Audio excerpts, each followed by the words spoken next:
ఇక్కడ మనం చూడగలుగుతాం. సత్యస్వరూపియగు ఆత్మ. హల్లెలూయా. ఏ ఆత్మ? చూడండి, యోహాను సువార్త 14వ అధ్యాయం. ఈరోజు టైటిల్ రాసుకోండి, యెహోవా ఆత్మ సత్యస్వరూపియగు ఆత్మ. ఏం చేస్తుందో 3 విషయాలు నేను మీతో మాట్లాడతాను, జాగ్రత్తగా ఆలకించండి. 16 నుంచి చదవండి. 14వ అధ్యాయము నేను తండ్రిని 16వ వేడుకొందును వచనం నుంచి. నేను తండ్రిని వేడుకొందును మీ యొద్ద ఎల్లప్పుడూ నుండుటకై ఉండుటకై ఆయన వేరొక ఆదరణకర్తను అనగా సత్యస్వరూపియగు ఆత్మను మీకు అనుగ్రహించుచున్నాను. సత్యస్వరూపియగు ఆత్మను మీకు అనుగ్రహించుచున్నాను. హల్లెలూయా. సోదరం చెప్పండి గట్టిగా, హల్లెలూయా.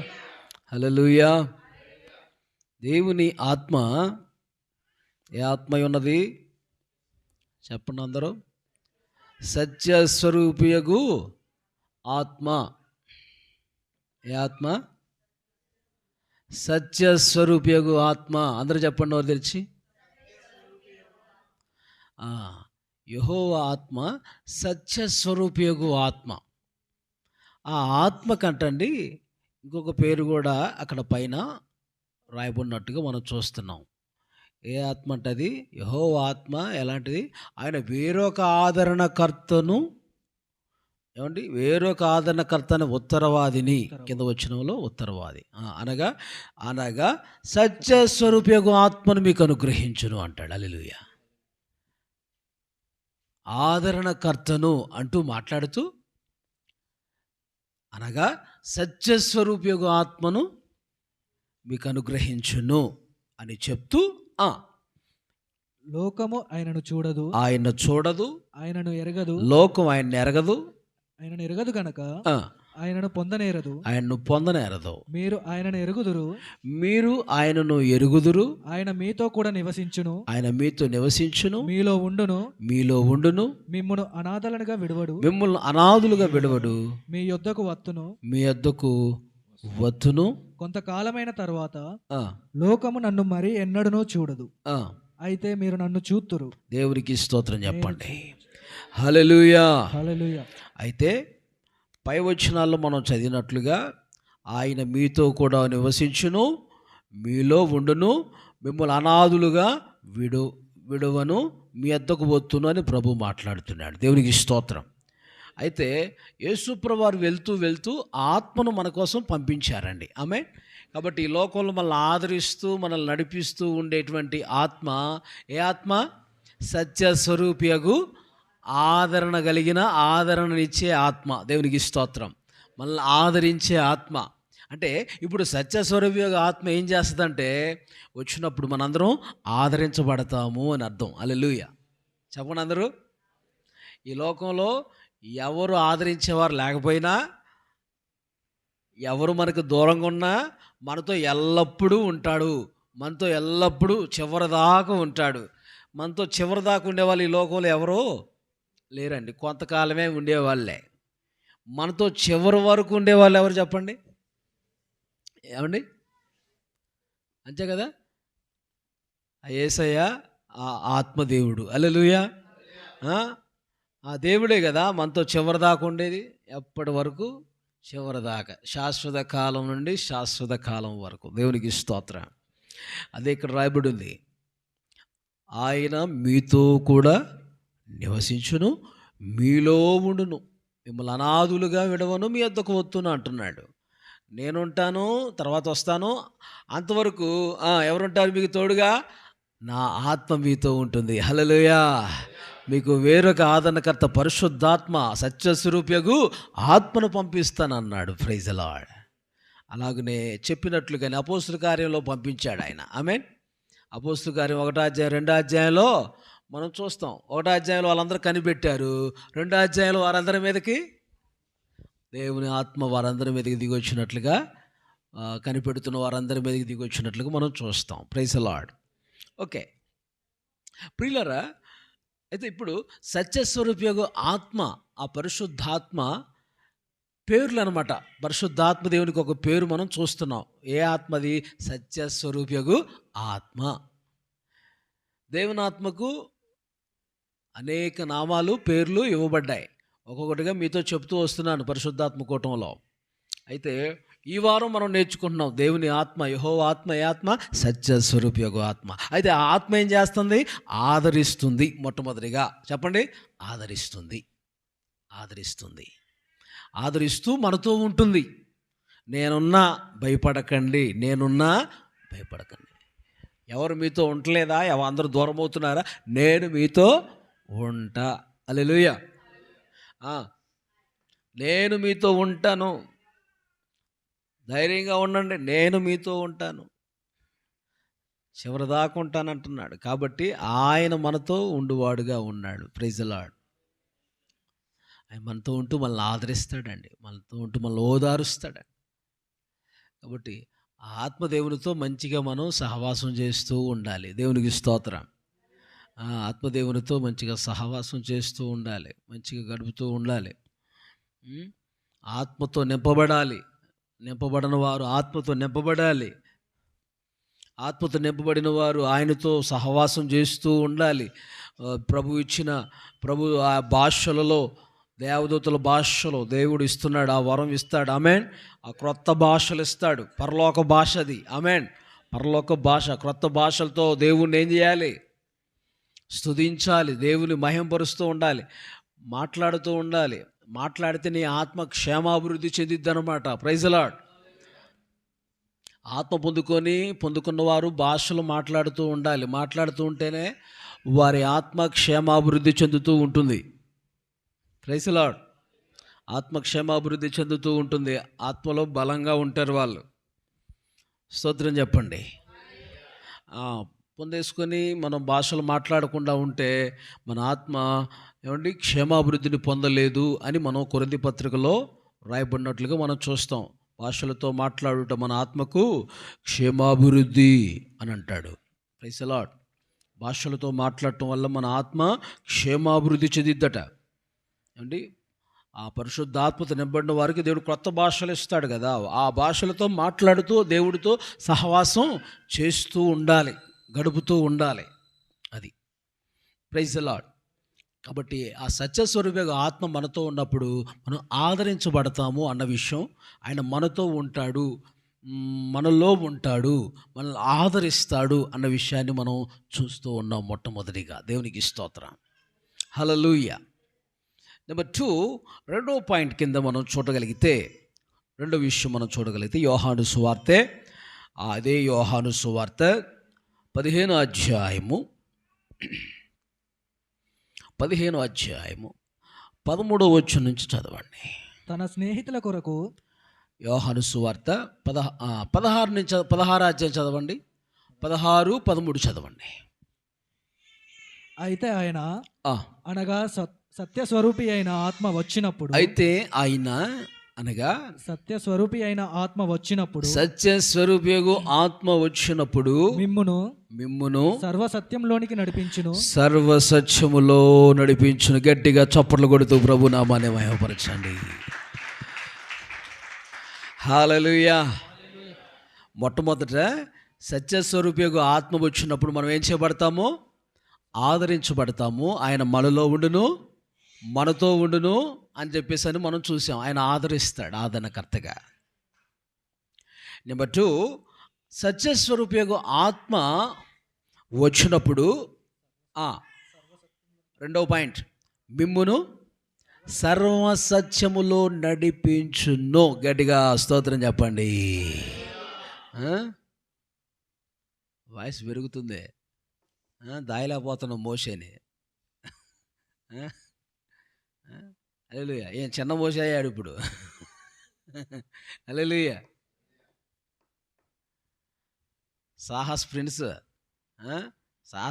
ఆ రోజు మోషేని 3 నెలలు దాచేసరికి చాలా కష్టమైందంట. వాయిస్ పెరిగిపోతుంటే ఇంకేం చేస్తుంది ఆమె? తీసుకెళ్ళి వాహనం ఉంటే కష్టమే, ఇంకా వాయిస్ పెరిగిపోతుంది, వాయిస్ ఎక్కువ వాళ్ళ శత్రువులు విని నా కుమారుని తీసుకుపోతారని తీసుకెళ్ళి జమ్ము పెట్టిలో పెట్టి ఆ నదిలో వదిలేసిందండి ఆమె. అలానే పిల్లల్ని వాళ్ళు పెరిగే కొద్ది వాయిస్ పెరుగుతూ ఉంటుంది ఇంకా. హల్లెలూయా. ఓకే, జాగ్రత్తగా మనం ప్రభు వాక్యాన్ని ధ్యానం చేద్దాం. ఆయన వచ్చినప్పుడు మిమ్మును సర్వసత్యంలోనికి మిమ్మును సర్వసత్యములోనికి నడిపించును. హల్లెలూయా. సర్వసత్యములోనికి అంటే పరిశుద్ధాత్ముడు వచ్చినప్పుడు సత్యం అంటే యేసు ప్రభువారే. సత్యం అంటే నేనే మార్గమును, నేనే సత్యమును, నేనే జీవమును అని ప్రభు చెప్పారు కదా. ఇప్పుడు సత్యం అంటే యేసయ్యే. మరొక సందర్భంలో నా వాక్యమే సత్యము అన్నాడండి, అన్నాడు కదా. వాక్యమే సత్యం. కాబట్టి దేవుని వాక్యములోను యేసు ప్రభువులోను మనం లోతుకు నడిపించబడతాం పరిశుద్ధాత్మ ద్వారా. హల్లెలూయా. అంతే కదా, లోతుకు నడిపించబడతాం. సర్వసత్యము చెప్పండి లోనికి అనండి.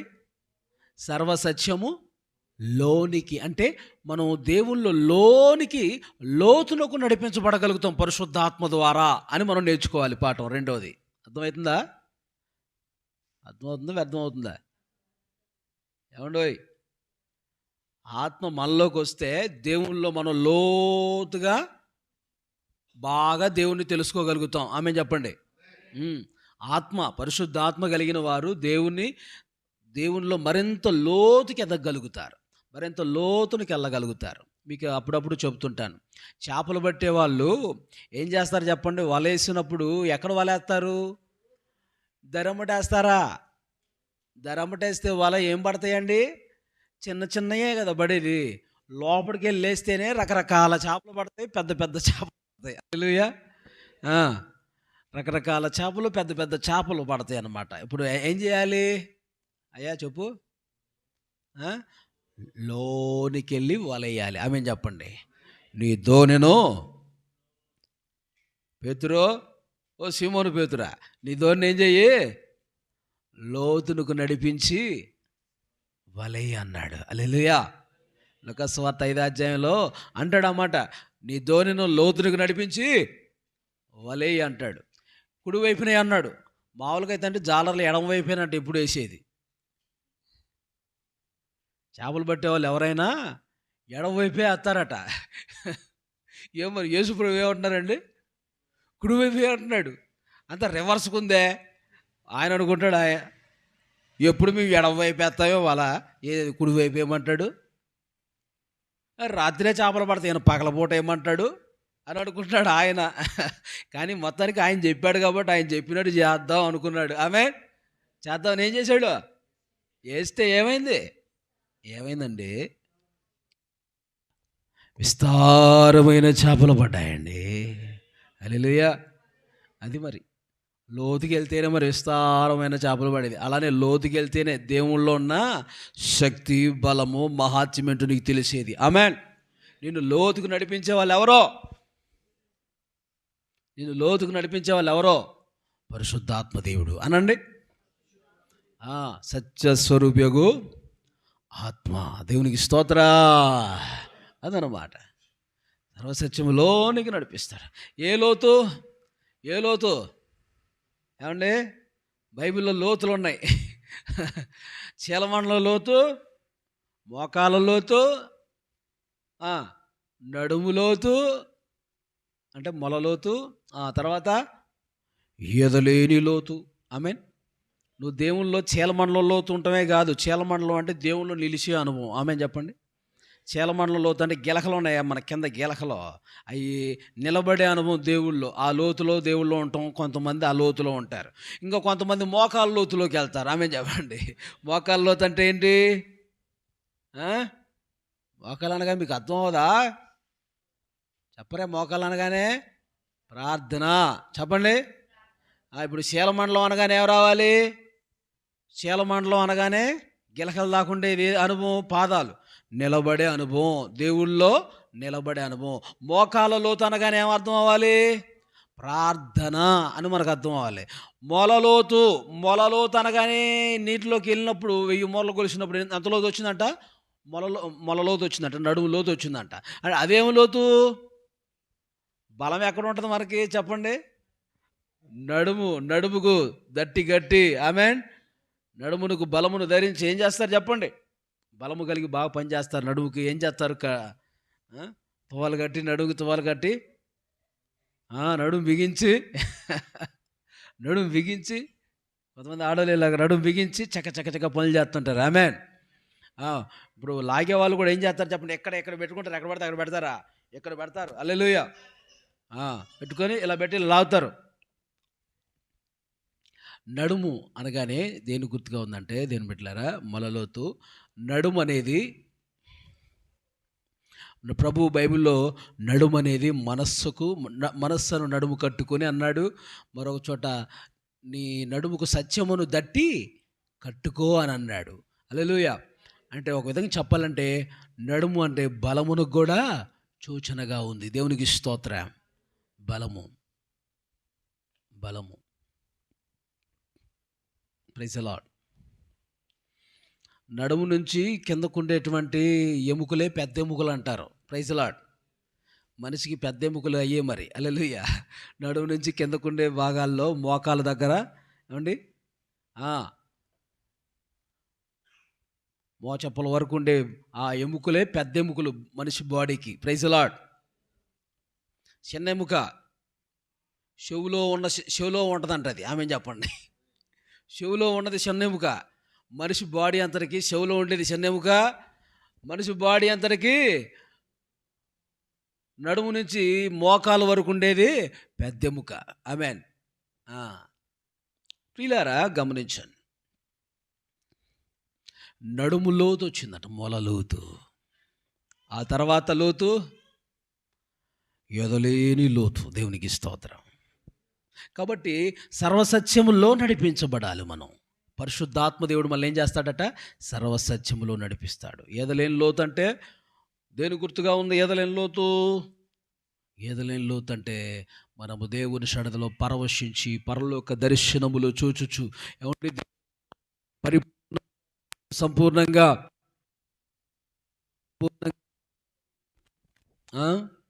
సంపూర్ణంగా మార్చబడి పరలోక దర్శనములు చూస్తూ పరిపూర్ణంగా ప్రభు వైపే దృష్టి కలిగి పరవశిస్తూ ఆత్మవశులంగా మార్చబడే అనుభవం అది. దేవునికి స్తోత్రం.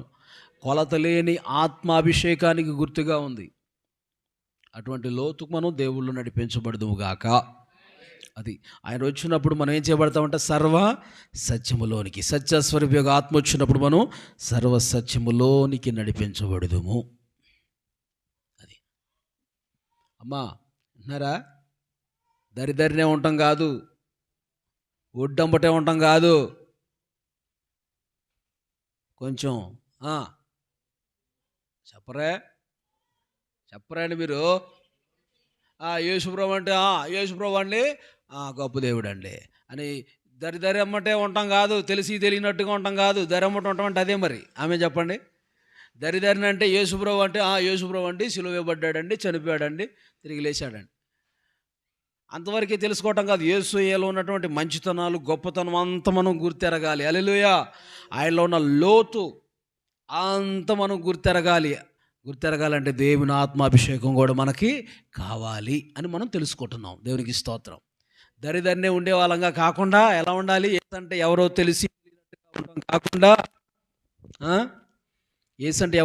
తెలియనట్టుగా ఉండటం కాకుండా యేసును పరిపూర్ణంగా తెలుసుకున్న వారంగా, ఆయన లోతుగా వెళ్ళి ఆయన్ని బాగా పరిపూర్ణంగా గ్రహించిన వారంగా మనం ఉందుముగాక. అది నెంబర్ 3.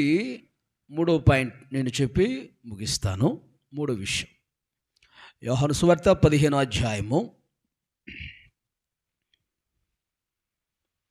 26 చదవండి. 26. తండ్రి యొద్ద నుండి మీ యొద్దకు నేను పంపబోవు ఆదరణకర్త అనగా తండ్రి యొద్ద నుండి బయలుదేరు సత్యస్వరూపి అయిన ఆత్మ వచ్చినప్పుడు ఆయన నన్ను గూర్చి సాక్ష్యం ఇచ్చును. హల్లెలూయా. ఇప్పుడు ఆత్మ మన మీదకి వచ్చినప్పుడు, సత్యస్వరూపిన ఆత్మ వచ్చినప్పుడు మనం ఏమి ఇస్తామట?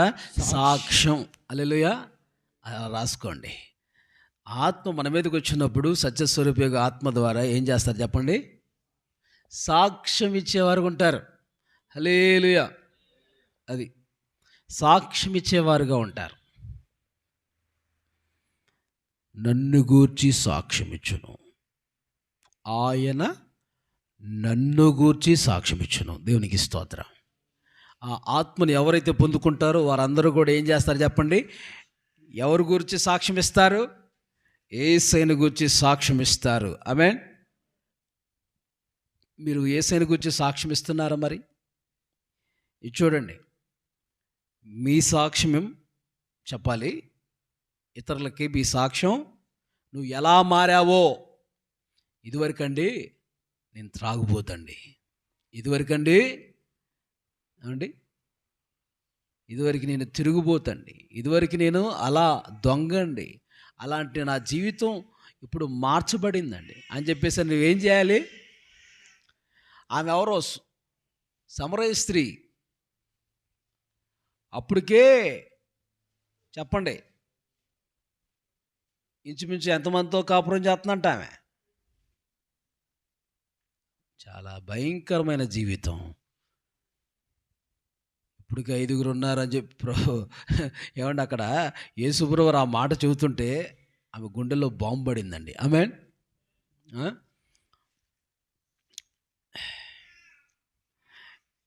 యోహాను సువార్త 4వ అధ్యాయం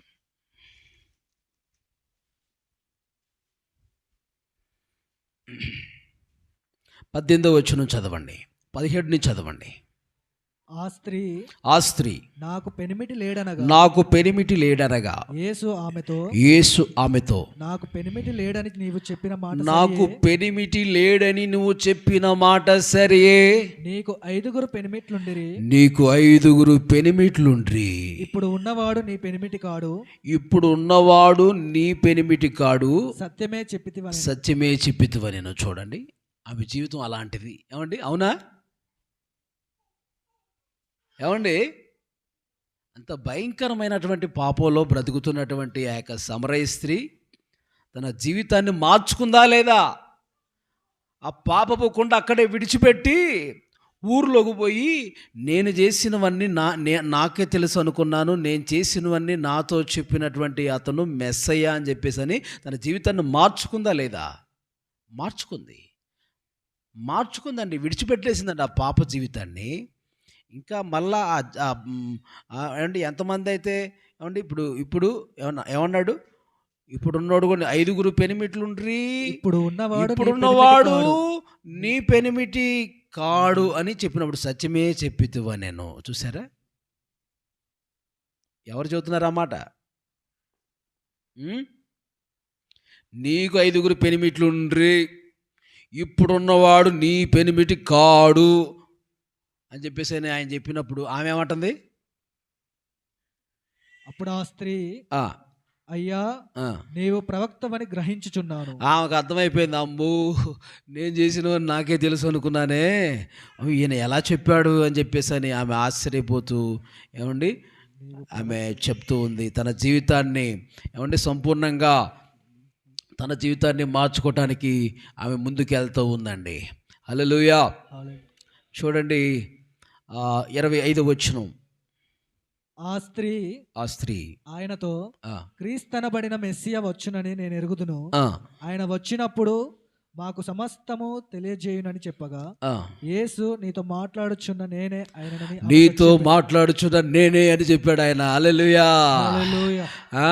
ఆ తర్వాత 27. ఇంతలో ఆయన శిష్యులు వచ్చి ఆయన స్త్రీతో మాట్లాడుట చూచి ఆశ్చర్యపడిరి గాని నీకేమి కావాలని అయినను ఈమెతో ఎందుకు మాట్లాడుచున్నవని అయినను ఎవడునూ అడగలేదు. ఆ స్త్రీ తన కుండ విడిచిపెట్టి అందరూ చూడండి 28వ వచనంలో, ఆ స్త్రీ తన కొండను విడిచిపెట్టి ఊరిలోనికి వెళ్ళి మీరు వచ్చి నేను చేసినవన్నీ నాతో చెప్పిన మనుషుని చూడుడి, ఈయన క్రీస్తు కాడా అని ఆ ఊరి వారితో చెప్పగా వారు ఊరిలో నుండి బయలుదేరి ఆయన యొద్దకు వచ్చుచుండిరి. ఆలోగా శిష్యులు బోధకుడా భోజనము చేయమని ఆయనను వేడుకొనిరి. దేవునికి స్తోత్రం చెప్పండి. హల్లెలూయా. 39వ వచనం. నేను చేసినవన్నీ నాతో చెప్పానని సాక్ష్యం ఇచ్చిన స్త్రీ యొక్క మాట నేను చేసినవన్నీ నాతో చెప్పినని సాక్ష్యం ఇచ్చిన స్త్రీ యొక్క మాటను బట్టి ఆ ఊరిలోని సమరయులలో అనేకులు ఆయన యందు విశ్వాసం ఉంచిరి. ఆ సమరయులు ఆయన యొద్దకు వచ్చి తమ యొద్ద ఉండుమని ఆయనను వేడుకొనిది గనుక ఆయన అక్కడ 2 దినములుండెను. ఆయన మాటలు వినినందున ఇంకను అనేకులు నమ్మి ఆ స్త్రీని చూచి ఇక మీదట నీవు చెప్పిన మాటను బట్టి కాక, ఓ అమ్మా, ఇక మీదట నువ్వు చెప్పిన మాటను బట్టి కాక మా మట్టుకు మేమే విని ఈయన నిజంగా లోకరక్షకుడని తెలుసుకొని నమ్ముచున్నామని గట్టిగా చప్పలు కొడుతూ ప్రభు నామాన్ని మహిమపరచండి. హల్లెలూయా. ఆమె ఏం చెప్పిందండి? నేను చేసినవన్నీ నాతో చెప్పినటువంటి ఆ గొప్ప దేవుణ్ణి, ఆ దేవుడి గురించి చెప్పింది వాళ్ళందరికీ. చెప్పినప్పుడు వాళ్ళందరూ ఏం చేశారు చెప్పండి? ఆ మాటను బట్టి ఆ ఊర్లో ఉన్న సమరయులు అనేకులు వచ్చి ఆయన యందు చూసి ఆయన్ని విశ్వసించిరి. హల్లెలూయా. ఆయన విశ్వాసం ఉంచిన తర్వాత ఆయన ఎదుగు వచ్చి తర్వాత జరిగిన విషయం ఏంటంటే, తర్వాత ఆమెతో అన్నారు, ఇంకను అనేకులు నమ్మి ఆ స్త్రీని చూచి అంటున్నారు, ఇక మీదట నువ్వు చెప్పిన మాటను బట్టి కాకమ్మా మా మట్టుకు మేమే ఆయన్ని చూచి ఆయన్ని ఏమండి లోకరక్షకుడని ఆయన మా మట్టుకు మేము విని ఈయన నిజంగా లోకరక్షకుడు తెలుసుకొని నమ్ముచున్నామని చెప్పారు. దేవునికి స్తోత్రం. హల్లెలూయా. అర్థమవుతుందా అండి? మన జీవితం కూడా ఏం చేయాలి చెప్పండి? మార్చబడాలి. దేవునికి స్తోత్రం. మనం మారిన సాక్ష్యం అనేకులకి తెలియచేయాలి. ఏమండి, ఎంతకాలం అవుతుంది ఇంకా మనం మార్పు చెందిన సాక్ష్యం లేకుండా ఉంటే ఉపయోగం లేదండి. ఆమేన్. ఆ సమరయ స్త్రీలాగా మన జీవితం మార్చబడాలి. మంచి సాక్ష్యం ఇతరులకి చెప్పగలగాలి. ఆమేన్. ఇతరులకు మనం సాక్ష్యం చెప్పాలంటే ఏముంటుందమ్మా? మనలో ముందు నీలో సాక్ష్యం ఉంటేనేగా ఇతరులకి మనం చెప్పగలుగుతాం. అవునా కదా? చెప్పండి. నీలో సాక్ష్యమే లేదు, నీలో మంచే లేదు, ఇతరులకు నువ్వేం చెప్తావు? తాగుబోతయ్యుండి నువ్వు తాగుబోతులు మాండ్రా అని చెప్తావా? వ్యభిచారయ్యుండి వ్యభిచారం మాండ్రా అని చెప్తావా? దొంగ అయ్యుండి దొంగతనం మాండ్రా అని చెప్తావా? చెప్పలేవు కదా. నువ్వు మంచిగా ఉంటే ఇతరులని మంచిగా ఉండండి అని చెప్పగలవు. కాబట్టి అందుకనే మంచి సాక్ష్యం కలిగి ఉండండి. మంచి సాక్ష్యం మీ గురించి చెప్పండి, ఇలా నన్ను మార్చాడని. ఆయన అడిగితే ఇదివరకు నేను భయంకరమైనటువంటి తాగుబోతండి, తిరిగిపోతండి, నన్ను దేవుడు మార్చాడని చెప్తాడు ఆయన. అలాగే ఒక సాక్ష్యం అనేది మనకి క్రైస్తవ జీవితానికి ఒక సాక్ష్యం అనేది ఉండాలి. నీ గురించి సాక్ష్యం చెప్పు అన్ని జనులకి, తర్వాత యేసుని గురించి సాక్ష్యం చెప్పు. ఆమేన్. అది ఇంకా భక్తుల గురించి సాక్ష్యం చెప్పు. Praise the Lord. కొంతమంది భక్తుల గురించి సాక్ష్యం చెప్పండి. ఆ విధంగా యేసును ప్రకటన చేయండి. అమ్మా చెప్తారా? అనేకులకు యేసయ్య చెప్పి, యేసుప్రభు గురించి చెప్పి, నీ సాక్ష్యం చెప్పి, యేసయ్య గురించి చెప్పి, అనేకుల భక్తుల గురించి సాక్ష్యం ఇచ్చి చెప్పి దేవుని సన్నిధికి మనం నడిపించాలి. అనేకులు ప్రభు యొద్దకు నడిపిస్తారు. సత్యస్వరూపైన ఆత్మ కలిగిన వాళ్ళు సాక్ష్యం ఇస్తారని రాయబడింది కదా. అయితే ప్రియులారా, ప్రభువే వాళ్ళలో ఉండి ప్రభు వాళ్ళతో మాట్లాడుతూ ఉంటాడు. ఎలా చెప్పాలో ఆలోచన ఇస్తూ ఉంటాడు. దేవునికి స్తోత్రం. అయినా మనకి ఆలోచనలు ఇస్తూ చెప్తూ ఉంటాడు. దేవునికి మహిమ కలుగును గాక. నేను ముగిస్తున్నాను. ప్రియులారా, ఈ 3 అనుభవాలు మన హృదయాల్లో భద్రపరుచుకుందాం. చెప్పండి. సత్యస్వరూప యొక్క ఆత్మ మనలోకి వచ్చినప్పుడు ఒకటి ఎలా ఉంటాము? ఆదరించబడతాం. దేవునికి స్తోత్రం. ఆదరించబడతాం. అంతేకాదు, ఆ ఆత్మ వచ్చినప్పుడు అనేకులను కూడా మనం కూడా ఆదరిస్తాం. Praise the lord. మనం ఆదరించబడతాము, అనేకుల్ని ఆదరిస్తాం. ఆ తర్వాత రెండోది, సత్యస్వరూప యొక్క ఆత్మ మనలోకి వచ్చినప్పుడు సర్వసత్యములోనికి నడిపించబడతాము. అనేకులు మనం కూడా సర్వసత్యంలో నడిపించబడటానికి ప్రయాసపడతాం. మూడోది, సాక్ష్యం ఇచ్చేవారుగా ఉంటారు. పరిశుద్ధాత్ముడు సాక్ష్యం ఇస్తాడట. అంటే ఆత్మ కలిగిన వారు సాక్ష్యం ఇచ్చేవారుగా ఉంటారు. ఈ లోకంలో మంచి సాక్ష్యం కలిగి నువ్వు జీవిస్తూ, సాక్ష్యం ఇస్తూ, యేసు ప్రభు గురించి సాక్ష్యం ఇస్తూ, భక్తులకు సాక్ష్యం ఇస్తూ అనేకులు ప్రభు యొద్దకు మనము నడిపించుదాం. ఆమెనంట్లా మీరు అమంటున్నారు. దేవునికి స్తోత్రం చెప్పండి. కొన్ని వందల మందిని దేవుని దగ్గరికి తీసుకురావాలి మనం. నీ పక్కన ఇంటి వాళ్ళకి సువార్త చెప్పు. నీ ఉద్యోగం చేసే దగ్గర ఏదన్నా వాళ్ళ ఇబ్బందుల్లో ఉంటే దేవుని మాటలు అలా టచ్ చేయాలి. అనారోగ్యాలతో ఉంటే వాళ్ళకి దేవుని మాటలు చెప్పి చర్చికి రాని కొన్ని విషయాలు చెప్పి దర్శించి అలా మాట్లాడ. వాళ్ళకున్న ఇబ్బందిని బట్టి, వాళ్ళకున్న పరిస్థితిని బట్టి మనం మాట్లాడి దేవుని సన్నిధికి రా. దైవ సేవకులు ప్రార్థిస్తారు. దేవుని మాటలు ఇద్దరు కానీ రా అని చెప్పేసి మనం వాళ్ళని ఆహ్వానించాలి. ఆమెన్. బాధల్లో ఉన్నోడే కొంచెం వెంటాడు. ఆమెన్ చెప్పండి. అలాంటి వాళ్ళ దగ్గరికి వెళ్ళి మాట్లాడాలి మనం. హల్లెలూయా. అన్నీ ఉన్నోడు ఏం చేస్తాడు చెప్పండి? దేవుడే ఎవడరా, అన్నీ ఉన్నోడు ఎవరు? వాళ్ళకి డబ్బే దేవుడు అన్నట్టుగా ఉంటుంది. కానీ ఏదన్నా కష్టం వస్తేనే, ఏదైనా ఇబ్బంది వస్తేనే కానీ కొంతమందికి దేవుడు గుర్తురాడండి. అలాంటి పరిస్థితుల్లో ఉన్న వారి దగ్గరికి మనం వెళ్ళి ఏం చేయాలి చెప్పండి? చెప్పాలి. అమ్మా, అలాంటి వాళ్ళ దగ్గరికి వెళ్ళి మంచిగా చెప్పి యేసయ్య గొప్పతనం, యేసయ్య మంచితనం, ఆయన ప్రేమ, అన్ని విషయాలు మంచిగా చెప్పి, నన్ను మార్చాడమ్మా, నిన్ను కూడా మారుస్తాడు, నీ జీవితంలో కూడా గొప్ప కార్యాలు నా జీవితంలో చేస్తాడు, నీ జీవితంలో కూడా చేస్తాడు అని మంచిగా మాట్లాడాలి. దేవునికి స్తోత్రం. ఓకే, దేవుడు ఇటు మాటలు మన వెనుకడిలో దీవించునుగాక. ఓకే, ప్రార్థన చేసుకుందాం. స్తోత్రం, స్తోత్రం, స్తోత్రం, స్తోత్రం, స్తోత్రం, స్తోత్రం. Thank you.